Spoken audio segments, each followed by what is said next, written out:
markets.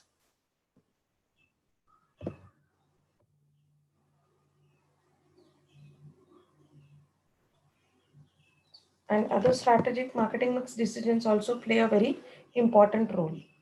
But here, one can think of altering this marketing mix decisions once entered into nation also.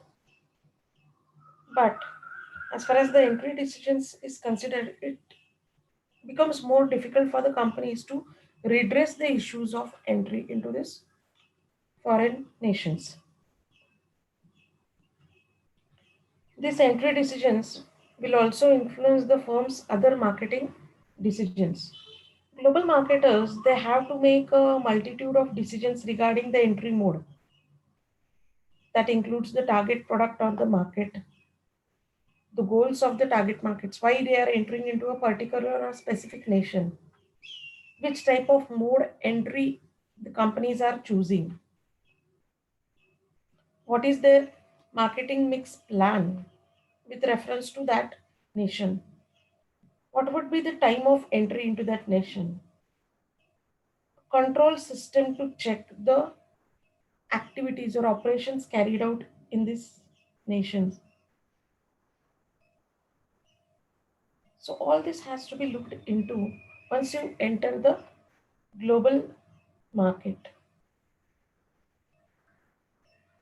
So yesterday I was discussing about the indicators. The companies take into consideration certain indicators. Now this is the individual perspective of the companies, what they would be looking for.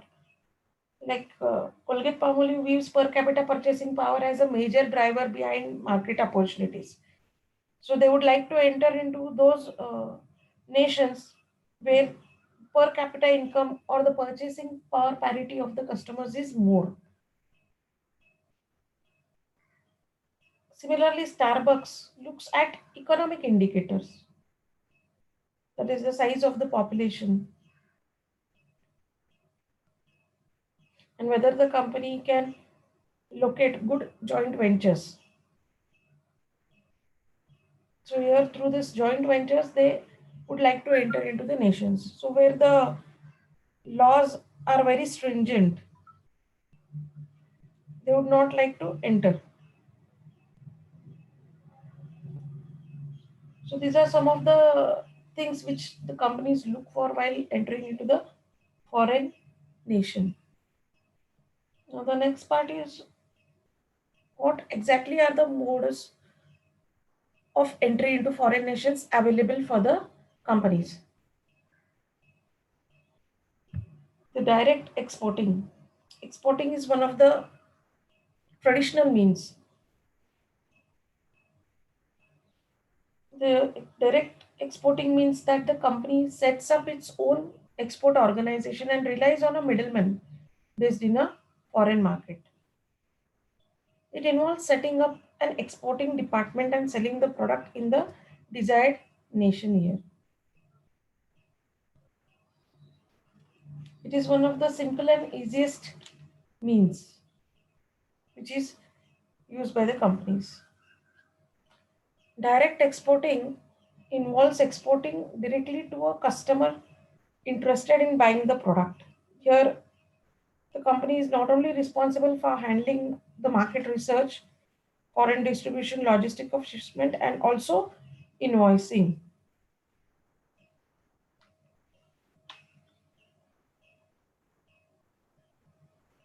It is very easy for the startups. Okay, when or you can say initially to start with, for companies to enter into foreign nations, exporting is one of the best criteria, especially for small scale businesses who are interested in exporting the goods. It's the only alternative or sole alternative for selling goods in the foreign markets. A fair number of Fortune 500 companies such as Boeing and Caterpillar also generate a major part of their global revenue via this export sales.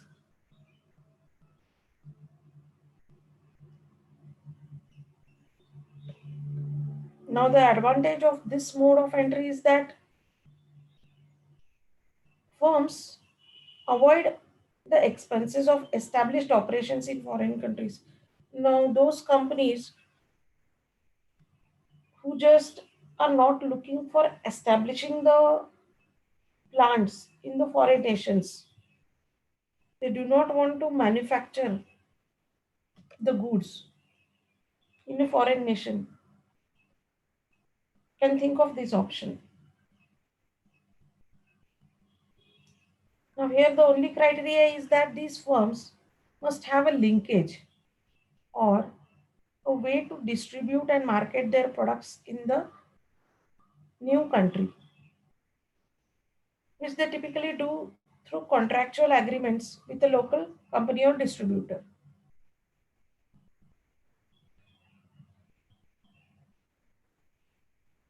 The company should think about labeling here, labeling, packaging, and pricing the offering appropriately for the market.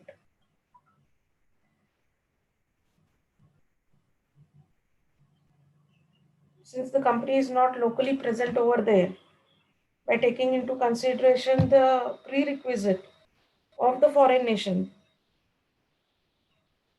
they should think about these aspects of packaging, labeling, and pricing strategies when entering into the foreign nation while exporting the goods.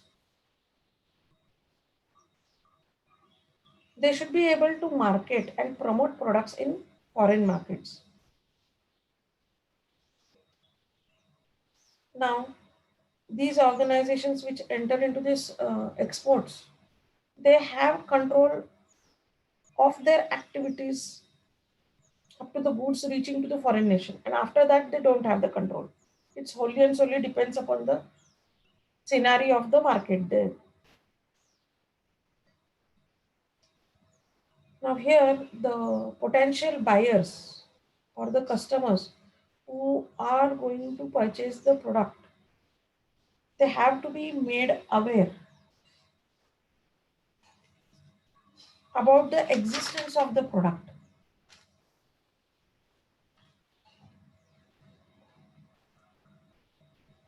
Now here the company can think of advertising, trade shows or local sales force by just taking into consideration one or the other options of promotion mix available.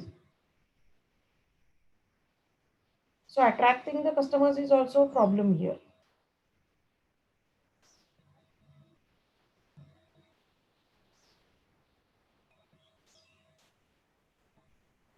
Now this method is traditional and well established method to reach the foreign nation. Here when the company is not looking for any manufacturing plants to be established there, there is no investment as such. Only the cost with reference to transportation and marketing expenses is required. And it also bears the low risk.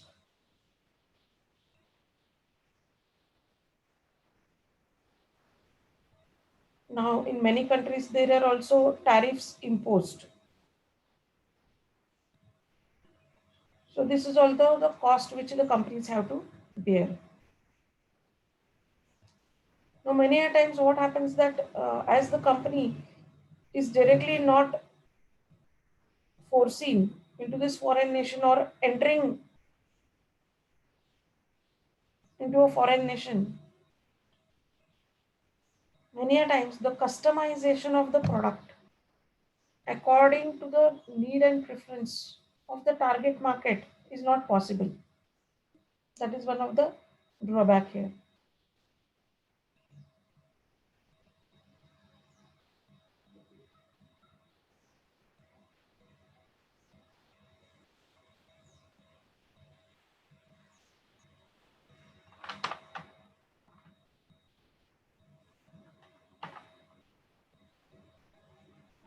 So this is about the direct exporting. Now today, because of the IT revolution, internet has played a major role in reaching the foreign nations.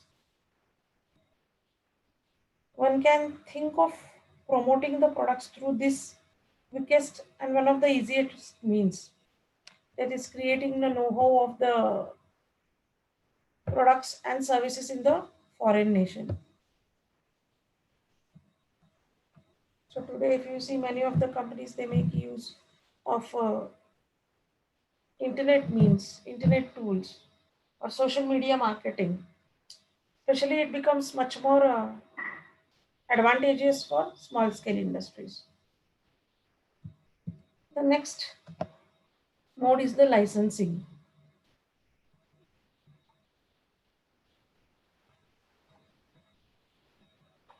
Now, licensing is a contractual transaction where the firm, the licensor, offers some proprietary assets to a foreign company, the licensee, in exchange for royalty fees.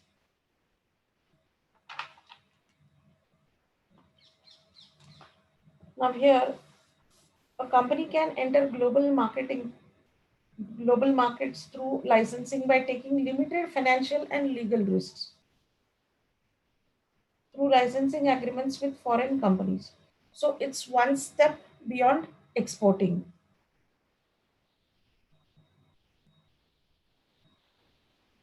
Now, here an international licensing agreement allows a foreign company, that is the licensee, to sell the products of a producer, the licensor, or to use its intellectual property like patents, trademarks, copyrights in exchange for royalty fees. The licensing permits a company in the target country to use the property of the licensor. Now, here many a times they are the intangibles. I just spoke of patents, trademarks, uh, production formulas, process formula, production techniques. All these are the parts of intangibles. Similarly, the brand name, the goodwill of the company. These all come into the intangibility part of the company.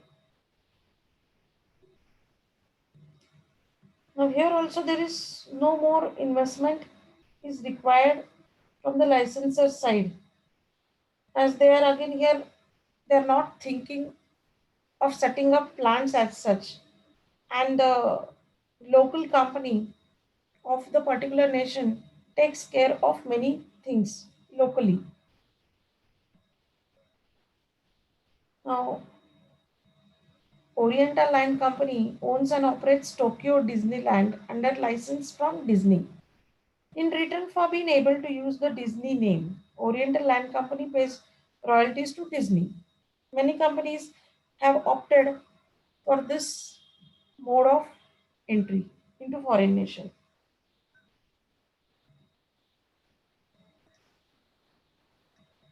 Now here, the benefits are like it can be appealing to small companies that lack resources. When you have the licensor from that particular nation, it becomes much more easy to penetrate into the market, since the localites knows about the in and out of the market scenario or the industry scenario, the legalities. So here the scanning of environment part is taken care by the local firm. So it gives faster access to the market with rapid penetration in the global market. Now here the limitation may be the licensee may not be committed, thus limiting the sales potential. So here when you have this contractual agreements, there is less control of operations for the parent company in the foreign nation. You cannot control them. You have to rely on the licensee part. Now here there is also possibility that the licensee may become a future competitor also. Once they understand the pros and cons and the formulas, there is a possibility they may lose this tie-up or they may come up with their own products.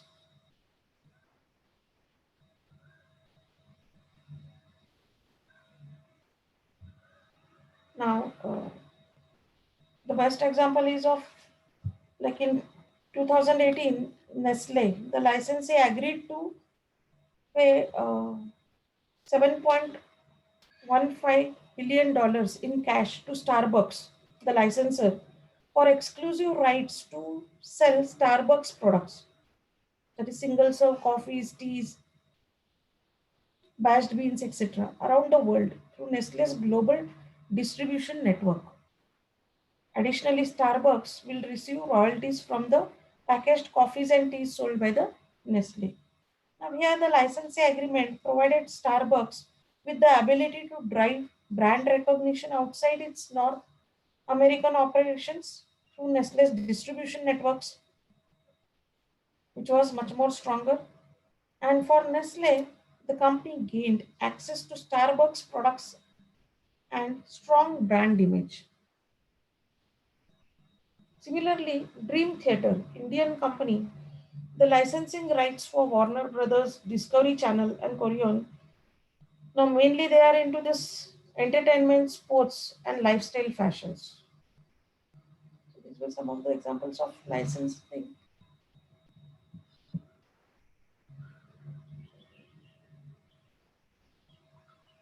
Now, the next is partnering, partnership, or the strategic alliance.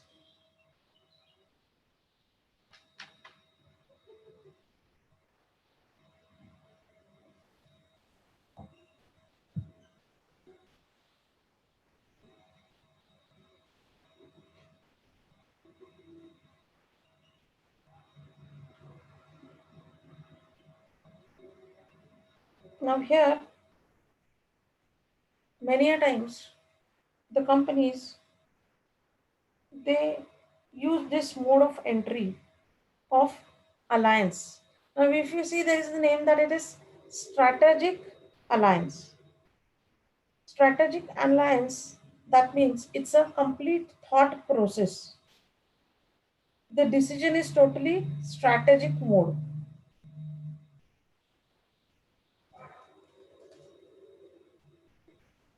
The company thinks of joining hands with the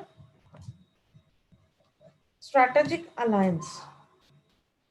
This involves a contractual agreement between two or more enterprises that serve towards common objective or purpose.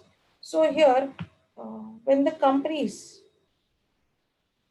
they have the common objective, then they join hands together and move ahead to serve that uh, common purpose. Now here, both the partners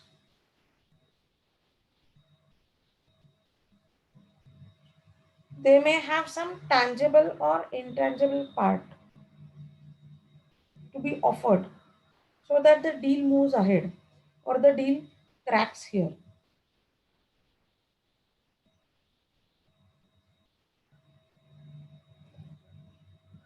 Now, if it's a in case it's a local company, the local firm helps in understanding the people locally. They have their brand image in that country, they have their brand name, they have established themselves in the foreign nation. So it becomes easy for the company entering the foreign nation to quickly enter into the market with the help of this strategic partner, strategic alliance part, as this partner, the local partner, has a know-how of technical know-how, customer behavior, the operations part, specifically the legalities and the political scenario. So for this company, it becomes much more easier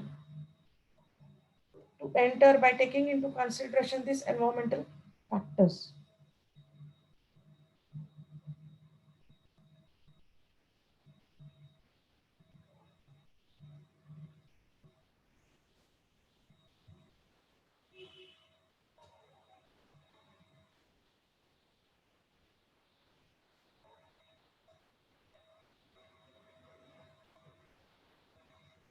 Now here also both the companies they share together the common purpose. Similarly, they also do share the costs. So here the investment needed for the companies it decreases.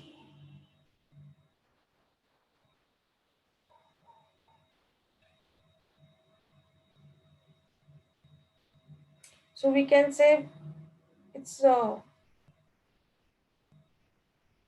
cooptation in between the two countries. Now here it depends upon the strengths of both the companies entering into the strategic alliance part.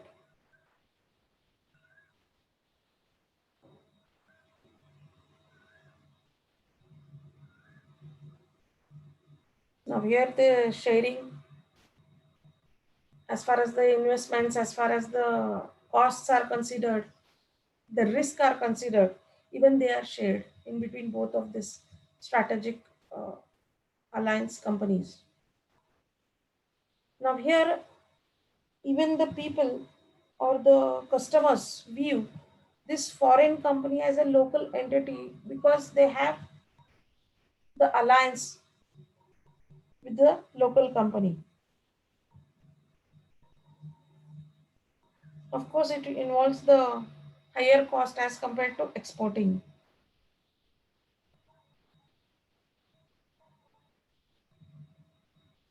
So here it gives a competitive edge.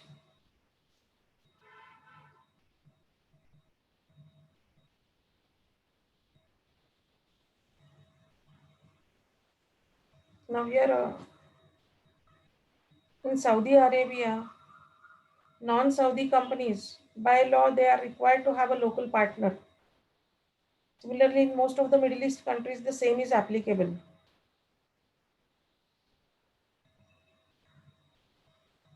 Here the resources and expertise is shared.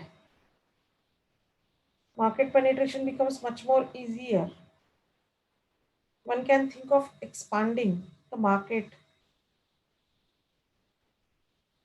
but there is loss of control over the activities because you rely upon the other organization. It requires total honesty and transparency in between both the companies. Now, both the companies have their own imbibed cultures and they have their own values. So, here, if there is a conflict in between these two, then there may be a problem.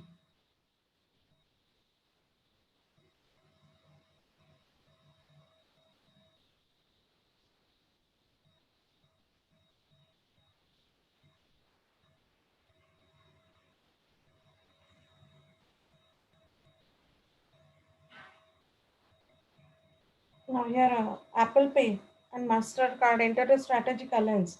When Apple Pay decided to get into digital payment business, it became big competitor to all existing companies in this field. Now here, rather than getting into competition, the second largest digital payment company, that is Mastercard, it decided to get into the alliance with Apple Incorporation, and both the companies got benefited. Mastercard became first company to provide Apple Pay services, and Apple Pay got the benefit of the Mastercard's reputation. So in this way, both the companies benefited themselves. So that's why we say when there is some advantage, then only the company thinks of entering into the strategic alliance.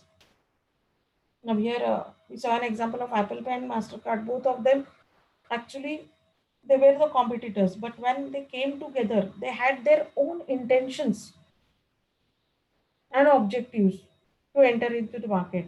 Now, here the company should have the purpose or the objectives very clear when they are entering into the market. If there are any conflicts with reference to these perceived notions of objectives or purposes, then it may be a boomerang for these companies to continue with this strategic alliance.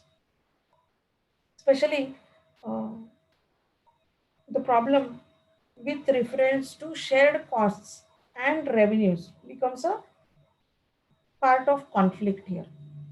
If one of the company feels that the other company is taking the advantage of the situation or the leverage of the situation, then it enters into the problematic area. And if there are any misunderstandings or if there are any grievance with reference to the strategic partner, strategic alliance, then the company may land into the problem, and those competitors who understand this or who get to know about these conflicts or discrepancies in between both the organizations, they may take the advantage of the scene in the market. So here, total trust, mutual understanding is very important.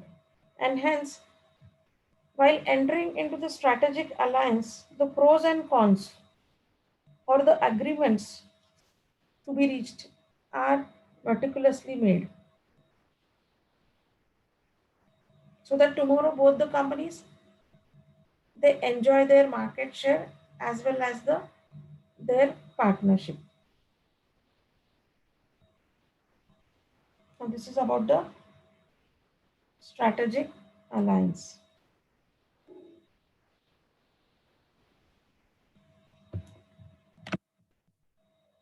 So now the next part is joint venture.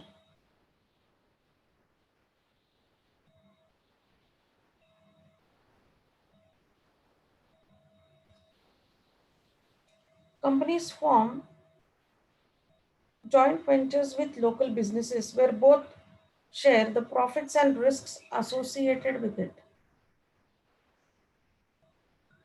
So here in this case, both of the companies they enter into a mutual agreement, the local company as well as the foreign company,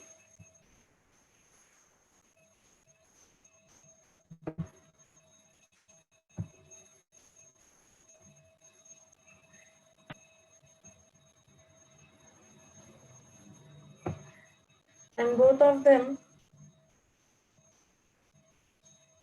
they share the resources, the technical expertise, the process part.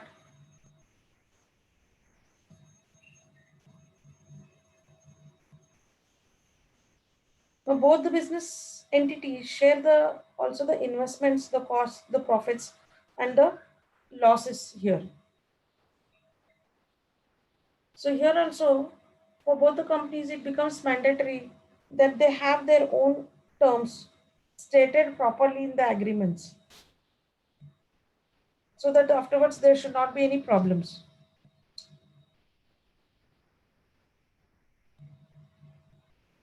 This mode is suitable in countries where the government they do not allow 100% foreign direct investment ownership for certain industries.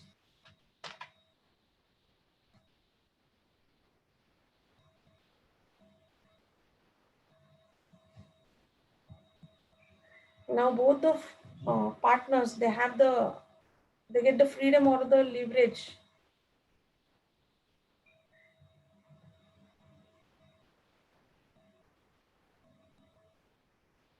to have the access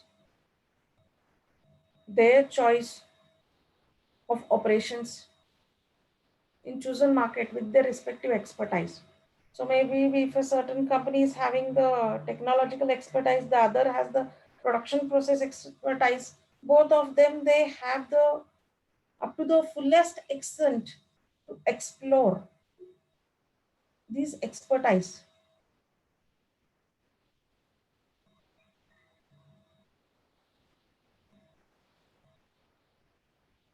So here also, when you have this joint ventures, uh, the local partner takes care about the customers, the consumer behavior part, the requirement of the customers, the satisfaction of the customers, the political risks involved, that is with reference to even the government rules, regulations, restrictions, they are taken care of by this local partner. Similarly, he shares the responsibility of distributing the products, promoting the products in that area. So basically, most of the responsibility is held by this local partner. So the company which is entering into the foreign nation vests these responsibilities, majority of the responsibilities on the local partner.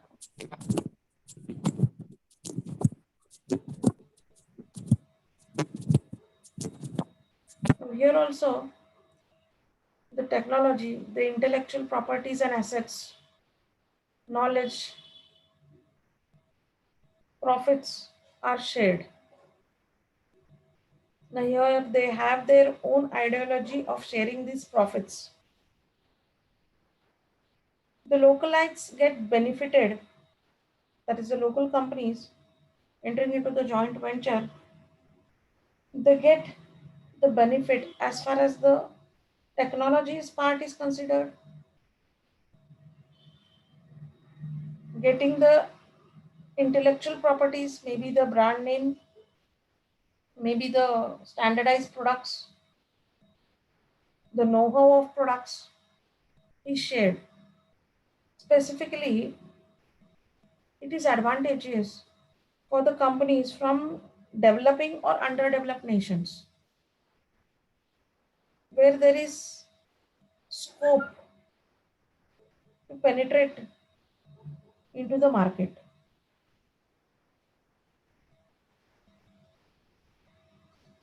Since the local partner, the local company is aware about the pros and cons of the competitors also, about the market, overall market scenario,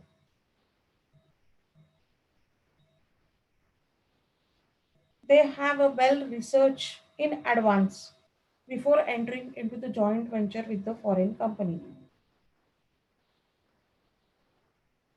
They play a major role of carrying this or offering this global product into their own nation. So initially, they have to spend a lot in promoting the product,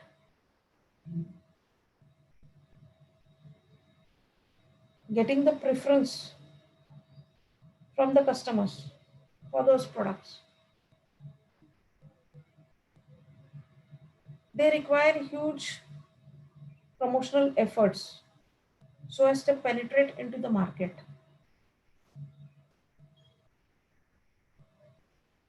Now, here also, the cultural conflict is one of the important part.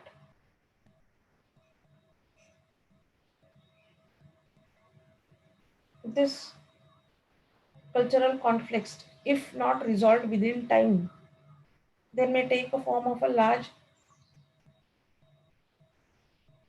problematic. They may be problematic for the organizations in future if not resolved at the lowest level then and there itself.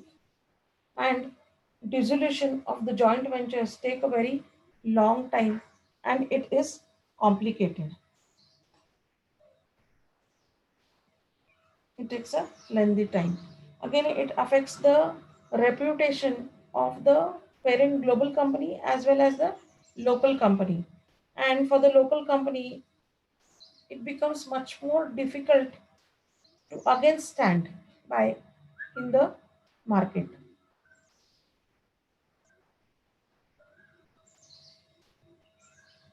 So this is about the joint venture. This is about joint venture.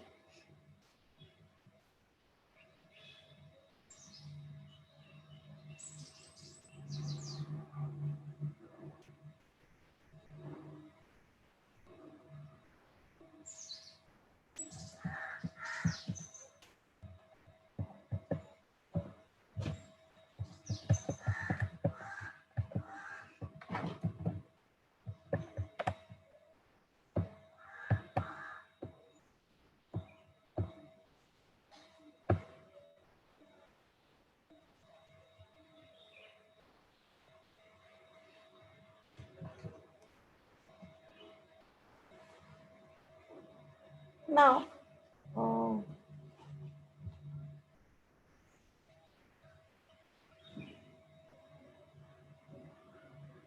now here in this,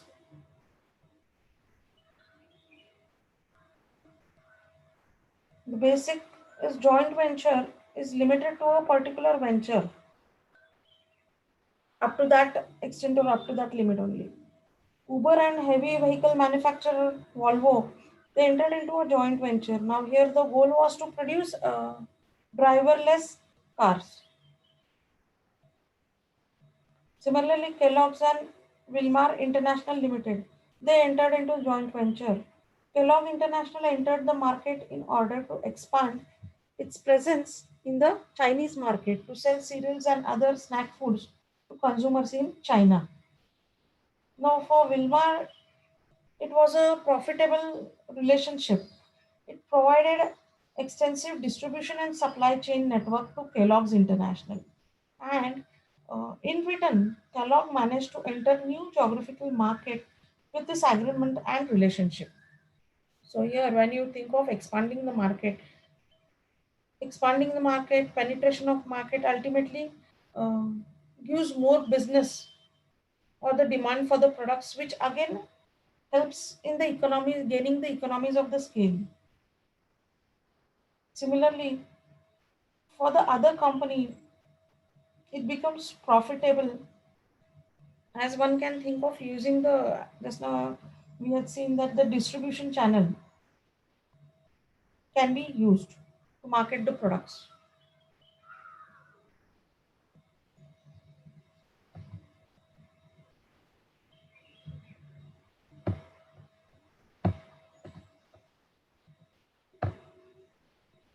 So the next part is acquisition.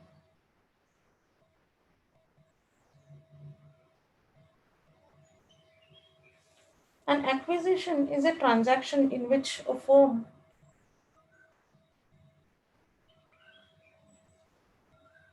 gains control of another firm by purchasing its stocks, exchange of the stock for its own, or in case of a private firm paying the owners of purchase price. An acquisition is when all shares of the another company are acquired by one corporation to obtain ownership of the business. So here, many a times it may happen that the companies enter into the joint ventures and then go for the acquisition also.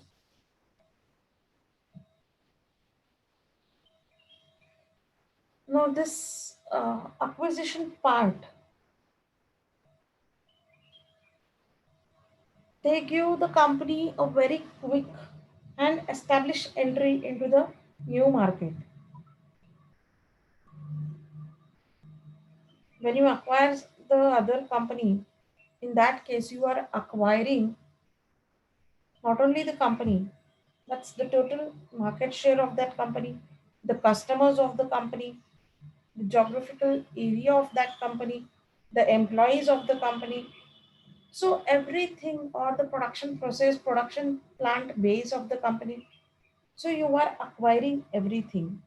Company is acquiring everything. Now for this, the prerequisite is that the parent company should be financially very strong for acquisition. Second thing is the laws have to be checked. Like China has many restrictions as far as this foreign ownership is considered. So one cannot think of having this mode of entry where the norms or the government laws are very much stringent. as far as the acquisition is considered.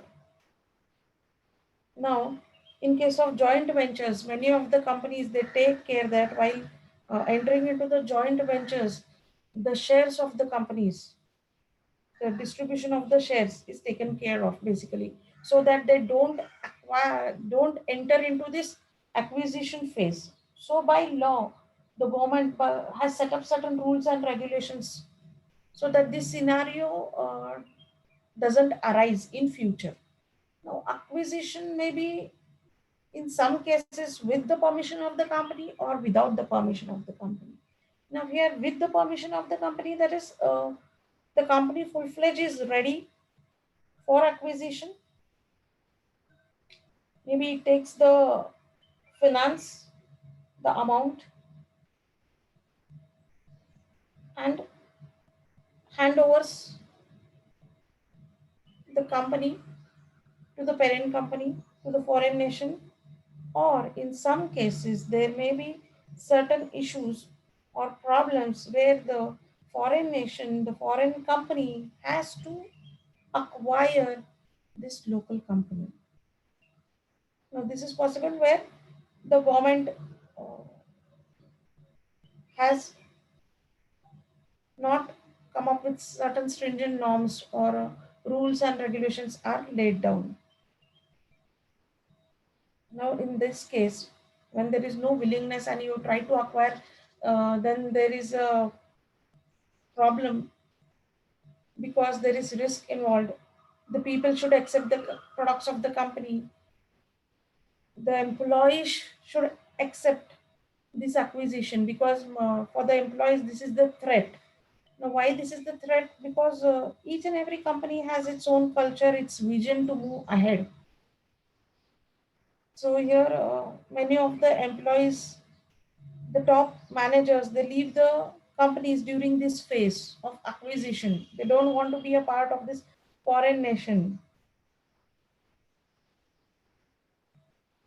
So this is one factor where the employees may leave the organization. Or second thing, the employees stick as they want to become the part of this global company, looking at the opportunities in future to work as a global managers. So both of these things are possible. So here basically there are uncertainties as far as the product offering is considered, as far as the employee retention is considered. These have to be tackled. Many of the firms they have been successful as far as this acquisition is considered, and they are able to retain the basic roots of the business with reference to maybe the offering of the product, the retention of the employees, the portfolio of the products offered through the companies. So once the market is established and the customer has total confidence and trust, then there is no problem or no issue. But these are some of the uh, shortcomings. Now, here it may also be time consuming. Acquisition is more time consuming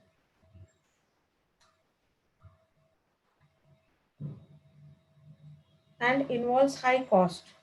Here, integration of both the companies is many a times a problem, as you have to integrate with the home office, that is your centralized office. You want to standardize everything, and it takes time for standardization. Now we have heard acquisition of Ranbaxy by Sun Pharma. Amazon acquired Whole Foods in a deal worth $3.4 million. It gave Amazon physical presence across America, which it wanted to expand grocery market. So here acquisition is quite common nowadays.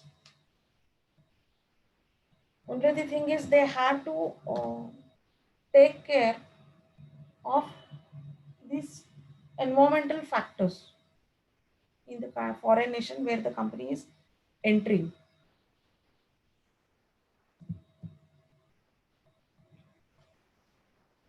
Now the next part is turnkey projects.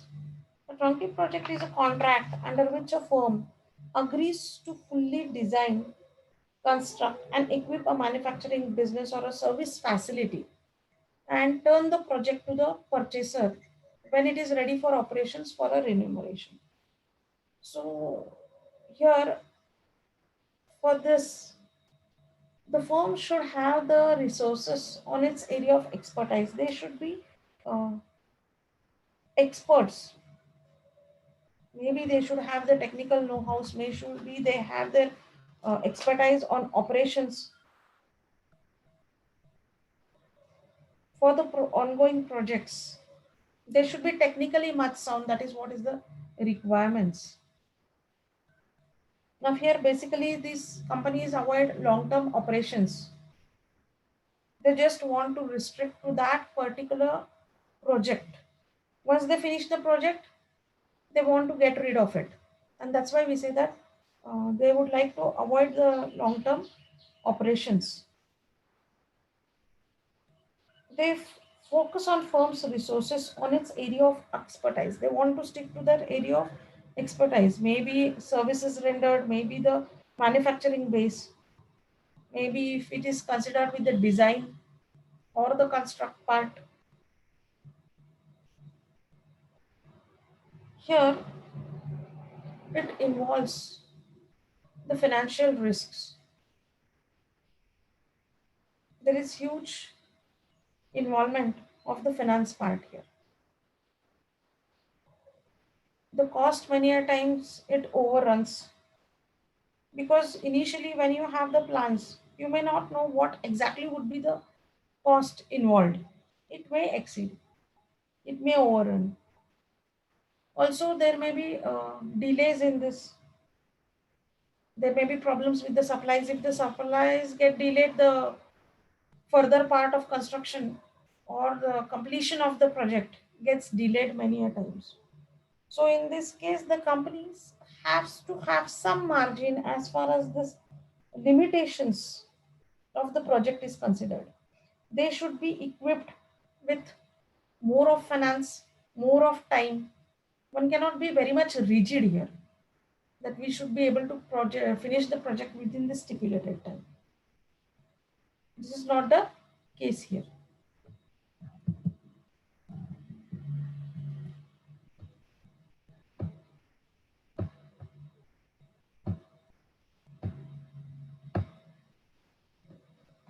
Now, the next part is the greenfield investment, or it's also known as the greenfield strategy. It's a type of foreign direct investment where company constructs new, that is the green facilities like sales office, manufacturing facility, services office, etc. cross border from ground up. That is from their own nation or own country. It is a form of market entry commonly used when a company wants to achieve the highest degree of control over its foreign activities. Apart from potential tax breaks or subsidies in establishments, a greenfield investment, the goal of such an organization is the investment is to achieve a high level of control where business operations they should have at their end and to avoid the intermediary costs here. Now here the benefits would be like they have the control over this business operations in the foreign nations.